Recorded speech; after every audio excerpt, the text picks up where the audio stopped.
तर मित्रांनो, मुख्यमंत्री माझी लाडकी बहीण योजना, तर या योजनेमध्ये अर्ज कसा भरायचा, तर ते आज आपण या व्हिडिओमध्ये पाहणार आहोत. तर हा व्हिडिओ तुम्ही शेवटपर्यंत पहा.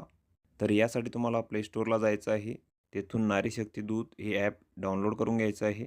त्यानंतर हे ॲप ओपन केल्यानंतर असा डॅशबोर्ड तुम्हाला इथं दिसेल. तर इथं स्किप करायचं आहे. त्यानंतर आता इथं लॉग इनसाठी तुमचा मोबाईल नंबर टाकायचा आहे. टर्म्स ॲक्सेप्ट करायचे आहेत. त्यानंतर तुमच्या मोबाईलवर एक ओ-टी-पी येईल. ओ-टी-पी टाकल्यानंतर इथं व्हेरीफाय करायचं आहे. त्यानंतर आता तुम्हाला इथं तुमची माहिती भरायची आहे. तर इथं तुमचे नाव टाकायचे आहे. त्यानंतर तुमचा इथं ईमेल आयडी, त्यानंतर तुमचा इथं जिल्हा निवडून घ्यायचा आहे. त्यानंतर तुमचा इथं तालुका निवडायचा आहे. त्यानंतर आता इथं नारी शक्ती प्रकार निवडायचा आहे. तर यामध्ये तुम्ही काही पण निवडू शकता. त्यानंतर अपडेट करा या बटनावर तुम्हाला क्लिक करायचं आहे. तर आता तुम्ही कोणाचाही इथं फॉर्म भरू शकता. तर फॉर्म भरण्यासाठी तुम्हाला मुख्यमंत्री माझी लाडकी बहीण योजना या टॅबवर क्लिक करायचं आहे. त्यानंतर इथे महिलेचे संपूर्ण नाव टाकायचे आहे आधार कार्डप्रमाणे. त्यानंतर महिला जर विवाहित असेल तर पतीचे नाव टाकायचे आहे आणि अविवाहित असेल तर वडिलांचे नाव इथं टाकायचे आहे.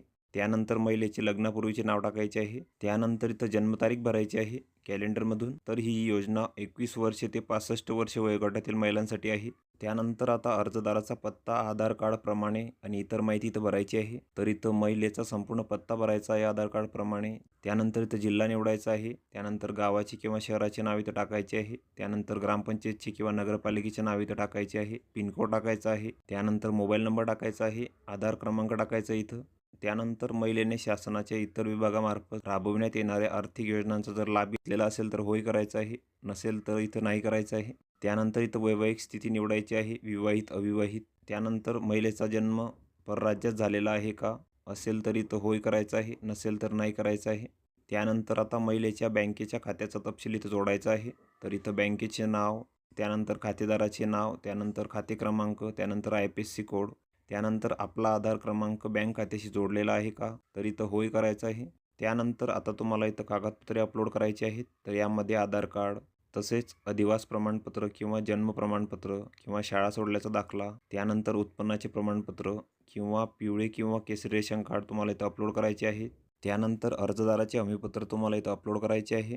तर याची लिंक तुम्हाला डिस्क्रिप्शनमध्ये मिळून जाईल. तुम्ही तेथून ते डाउनलोड करू शकता. बँक पासबुकचा फोटो इथं अपलोड करायचा आहे तुम्हाला. त्यानंतर महिलेचा जन्म परराज्यात झालेला असल्यास पतीचे कागदपत्र इथं जोडायचे आहे तुम्हाला. त्यानंतर इथं महिलेचा लाईव्ह फोटो तुम्हाला अपलोड करायचा आहे. सर्व डॉक्युमेंट अपलोड झाल्यानंतर तुम्हाला इथं ॲक्सेप्ट करायचं आहे. त्यानंतर इथं तुमची संपूर्ण माहिती दाखवली जाईल. तर ही संपूर्ण माहिती तुम्ही इथं बघून घ्यायची आहे आणि भरलेली माहिती इथं कन्फर्म करायची आहे. काही बदल करायचा असल्यास तुम्ही इथं बदल करू शकता. त्यानंतर तुमचा फॉर्म इथं सबमिट होईल. त्यानंतर तुमच्या अर्जाचे स्टेटस बघण्यासाठी तुम्हाला होम पेजला यायचं आहे आणि यापूर्वी केलेले अर्ज या बटनावर क्लिक करायचं आहे. त्यानंतर तुम्हाला तुमचा अर्ज इथं दिसेल.